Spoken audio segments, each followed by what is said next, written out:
Hello friends, आप सभी को चैत्र नवरात्रि की हार्दिक शुभकामना। आज की वीडियो चैत्र नवरात्रि स्थापना से संबंधित है। वीडियो को अंत तक जरूर देखिएगा। सबसे पहले जहाँ पर भी हमें नवरात्रि स्थापना करनी है वहाँ पर हम आंगन को साफ़ कर लेंगे। साफ़ करने के बाद में चौकी या पाटा लगा लेंगे और उसके ऊपर हमें लाल वस्त्र बिछाना है, जैसा कि मैंने बिछा लिया है। अब हमें माता रानी की तस्वीर या फ़ोटो या प्रतिमा जो भी आपके पास में है वो विराजमान करनी होती है। तो उसके लिए हम आसन लगाएंगे। आसन में आप फूलों का आसन लगा सकते हैं या चावल का आसन लगा सकते हैं।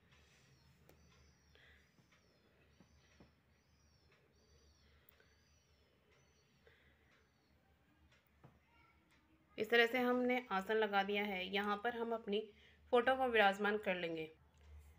माता रानी की तस्वीर विराजमान हमने कर ली है। अब हम इसी के साथ में ही भगवान गणेश को विराजमान करेंगे, क्योंकि प्रथम पूज्य भगवान गणेश को सबसे पहले विराजमान करना होता है। तो हम भगवान के लिए आसन लगा देंगे। आसन लगा करके भगवान गणेश को हमने विराजमान कर दिया है। अब हमें जमारे के लिए तैयारी करनी है। तो जमारे हम मिट्टी के बर्तन में बो रहे हैं। तो मैंने यहाँ पर एक मिट्टी का बर्तन ले लिया है। आप मिट्टी के बर्तन की जगह पर रसोई घर से कोई पवित्र बर्तन ले सकते हैं। बर्तन में भी आप जमारे बो सकते हैं। अब मैं इसमें मिट्टी डाल लेती हूँ। मिट्टी का ध्यान रहे, मिट्टी हमारी साफ़ होनी चाहिए। अगर आपकी मिट्टी में कंकर है, पत्थर है, तो आप उसको छान करके काम में ले सकते हैं। मिट्टी मैंने डाल ली है।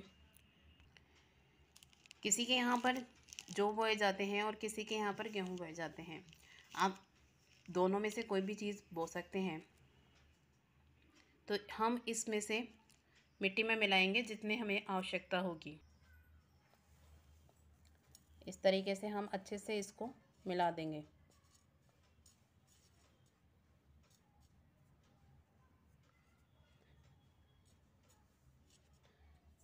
मिट्टी और गेहूं की मात्रा आप अपने अनुसार बढ़ा या घटा भी सकते हैं। इनको अच्छे से मिक्स कर देंगे और अब हमने ये तैयार कर लिया है। इस मिट्टी के पात्र को, यानी कि हम जिसमें जवारे बो रहे हैं, ये हमें माता रानी के सीधे हाथ की तरफ, यानी कि जिधर हमारा शेर का मुख है उधर की तरफ हमें जवारे बोने होते हैं। तो हम इसको वहाँ पर बो रहे हैं। आप चौकी से अलग भी जवारे बो सकते हैं।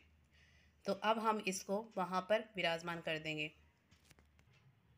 जहाँ पर भी हमें जवारे बोने वाला पात्र रखना है वहाँ पर हम पहले कुछ दाने चावल के छोड़ देंगे। आप पुष्प के भी छोड़ सकते हैं, गेहूँ भी छोड़ सकते हैं। और उसके बाद में हमारे जवारे बोने वाला पात्र यहाँ पर रख देंगे।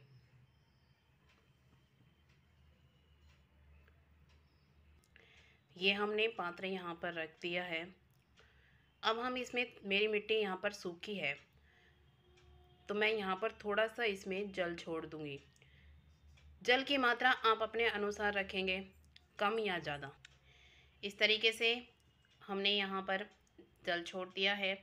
आप इसके बाद में हल्की सी लेयर, अगर आपकी मिट्टी ज़्यादा गीली है तो आप उसके ऊपर हल्की लेयर मिट्टी की भी लगा सकते हैं। मेरी मिट्टी यहाँ पर सूखी है तो मैं यहाँ पर लेयर नहीं लगा रही हूँ। इसके बाद में हमें एक कलश चाहिएगा। कलश आप पीतल, तांबे या आपके पास में ये दोनों नहीं है तो आप मिट्टी का भी ले सकते हैं। और मिट्टी का नहीं लेना चाह रहे तो आप स्टील का भी ले सकते हैं, क्योंकि भगवान वासना के भूखे होते हैं। मैं यहाँ पर कलश लिया है, मैंने पीतल का लिया है। आप मिट्टी, तांबे जो भी आपके पास में है आप वह ले सकते हैं। मैंने यहाँ इसको स्वच्छ जल से भर लिया है। अब इसके कंठ पर हमें कलावा बांधना है। कंठ पे हमने कलावा बांध लिया है। अब हम इसके एक स्वास्तिक भी बना लेंगे, पूर्ण स्वास्तिक। कलश पर स्वास्तिक बन चुका है। स्वास्तिक बनाने के बाद में हमें कलश में कुछ चीज़ें छोड़नी होती हैं।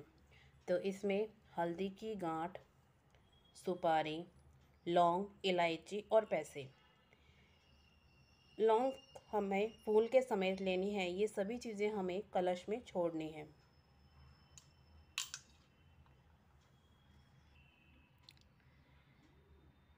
इस तरह से हमें अशोक के पत्ते मिल जाएं या आम के पत्ते आपको मिल जाएं तो आप वह ले सकते हैं। मैंने यहाँ पर अशोक के पत्ते लिए हैं और इन पत्तों को हमने तिलक कर लिया है। ये हम कलश के ऊपर लगाएंगे और हमें कलश को ढकने के लिए कोई भी पात्र ले लेना है। मैंने यहाँ पर मिट्टी का पात्र लिया है। मैंने यहाँ पर ये डेमो वीडियो है इसलिए मैंने यहाँ पर इसको पूरा भरा नहीं है, थोड़े से चावल डाले हैं। आप अपने पात्र में पूरा भर के रखें। इसके बाद में हमने इसमें चावल डाल लिए हैं। ये हम कलश के ऊपर ढक्कन लगाएंगे। इस तरह से हमने कलश स्थापित कर लिया है। अब हमें नारियल रखना है कलश के ऊपर। तो ये हमने नारियल ले लिया है। इसके आप चुन्नी भी लपेट सकते हैं और कलावा भी लपेट सकते हैं, क्योंकि खाली नारियल नहीं रखा जाता है। और अगर आप दोनों चीज़ें लपेट कर रखना चाहते हैं तो दोनों चीज़ें भी लपेट सकते हैं। अब हम इसके एक चुन्नी लपेट लेते हैं। ये हमने नारियल को चुन्नी और कलावा लपेट के तैयार कर लिया है। अब हम इसको तिलक करेंगे, यानी कि नारियल को तिलक करना है। और नारियल को हमें कैसे विराजमान करना है, नारियल का मुख किधर होना चाहिए, इससे संबंधित वीडियो चैनल पर है, आप चैनल पर देख सकते हैं। नारियल का मुख हमारी तरफ, ये जो नुकीले वाला जो चीज़ होता है ये पूंछ होती है, यानी कि पीछे की साइड रखनी है इसको। और ये मुख होता है जो थोड़ा हार्ड होता है, और ये नुकीली नारियल की पूंछ होती है। अब हम इसको तिलक करेंगे। नारियल को तिलक कर देते हैं और चावल चढ़ा देते हैं। इस तरह से तिलक कर देंगे। नारियल को रखने से पहले ध्यान रहे बातें कि नारियल का जो मुख है वह पूजा करने वाले की तरफ होना चाहिए। इस तरह से हम नारियल को स्थापित कर दिया है हमने यहाँ पर। अब हम जो हमारा मिट्टी का बर्तन है जिसमें हमने जवारे बोए हैं, यहाँ पर भी हम तिलक कर देंगे।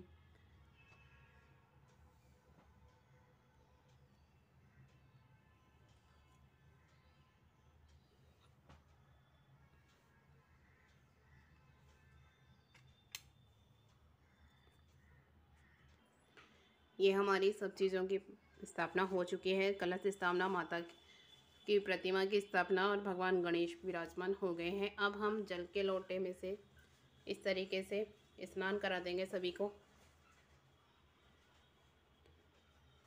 इस तरीके से हमें स्नान करा देना है। स्नान हमने करवा दिया है। प्रज्वलित करना है तो मैं यहाँ पर एक प्लेट में दीपक प्रज्वलित करूँगी। यहाँ पर हम स्वास्तिक बनाना है। यहाँ पर मैंने प्लेट में स्वास्तिक बना लिया है। अब सीधा चौकी पर भी दीप प्रज्वलित कर सकते हैं। अब हम यहाँ पर थोड़ा सा आसन लगाएंगे। आप चावल या पुष्प का किसी का भी आसन लगा सकते हैं। आसन लगा देंगे और जो हमारा दीपक है वो रखेंगे और प्रज्वलित करेंगे। दीपक मैंने प्रज्वलित कर दिया है। अब हमें सभी को वस्त्र स्वरूप कलावा समर्पित कर देंगे। सबसे पहले भगवान गणेश को कलावा समर्पित कर देते हैं। माता रानी को, सभी को वस्त्र स्वरूप हमने कलावा समर्पित कर दिया है। मैं भगवान गणेश के लिए मैंने जनेऊ ली है तो मैं जनेऊ पहना देती हूँ।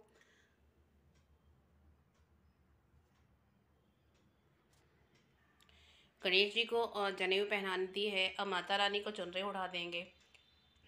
माता रानी को चुनरी उड़ा दिए। अब हम तिलक करेंगे। सर्वप्रथम भगवान गणेश को हम तिलक करेंगे।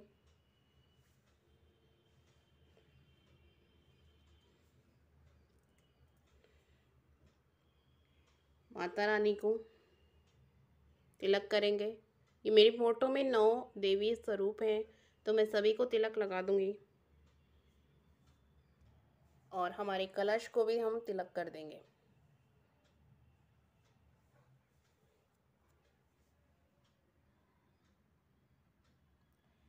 दीपक को भी तिलक लगा देंगे।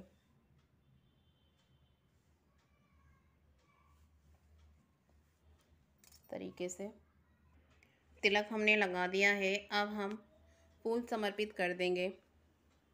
तो फूल आपके पास में जो भी हो आप वह समर्पित कर सकते हैं। अगर आपके पास में लाल फूल है तो लाल फूल, नहीं तो आपके पास में जो भी फूल है आप वह समर्पित कर सकते हैं।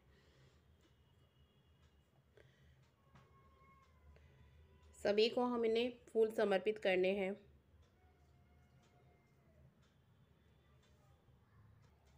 हम कलश को भी फूल समर्पित कर देंगे।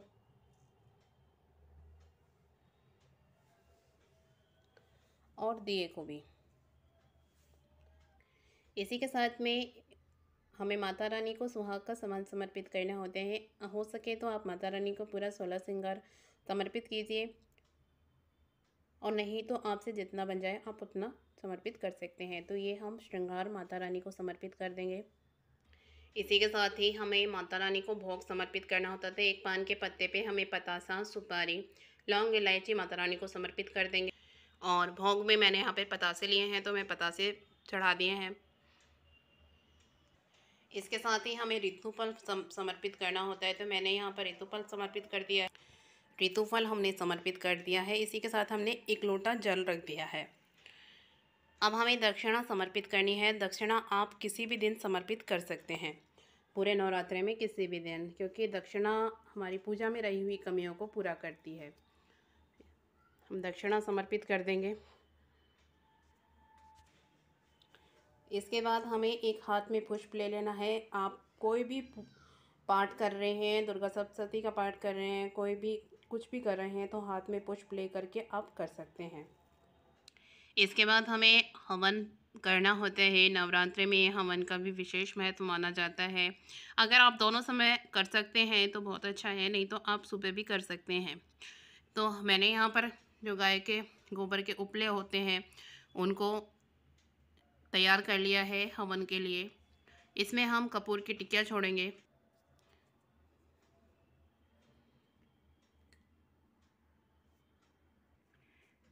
अब हम इसमें घी छोड़ देंगे।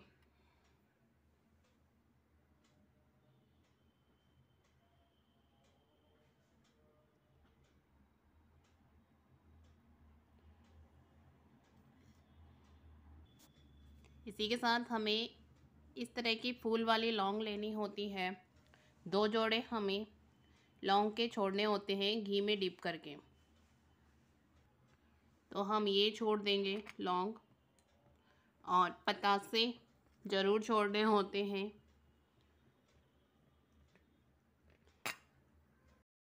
इस तरह से हम हवन कर सकते हैं। और ये जो हमने पान का पत्ता चढ़ाया है, आप इसका बीड़ा बनाकर भी अग्नि में समर्पित कर सकते हैं। ये इस तरीके से हमने बीड़ा बना लिया है, और ये भी हमें अग्नि में समर्पित करना है। ऐसा माना जाता है कि जो भी हम अग्नि में समर्पित करते हैं वो सीधा देव देवताओं को पहुंचता है। और आप इसमें हवन सामग्री की आहुति भी दे सकते हैं माता रानी के नाम से।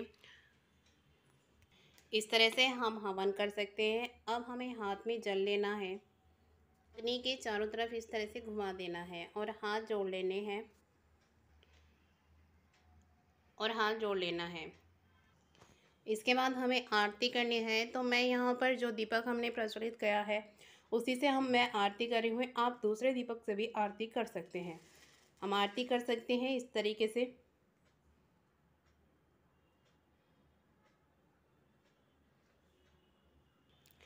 इस तरीके से हम गणेश जी और माता रानी की आरती कर लेंगे। अगर आपने अखंड ज्योत जलाई है तो उस दीपक को आपको नहीं हिलाना है, आपको दूसरा दीपक जला करके आरती करनी है।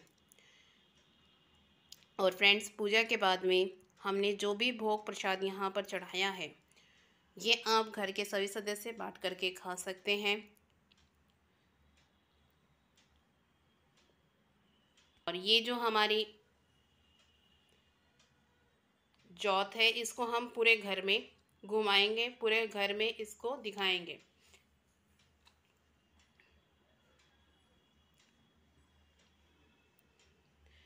तो इस तरीके से हम साधारण, सरल, आसान तरीके से नवरात्र की स्थापना कर सकते हैं। वीडियो पसंद आई हो तो वीडियो को लाइक ज़रूर करिएगा। इसी तरह की महत्वपूर्ण वीडियो के लिए हमारे चैनल को सब्सक्राइब भी ज़रूर करिएगा। फिर मिलते हैं कोई नए वीडियो के साथ में, तब तक के लिए जय माता दी।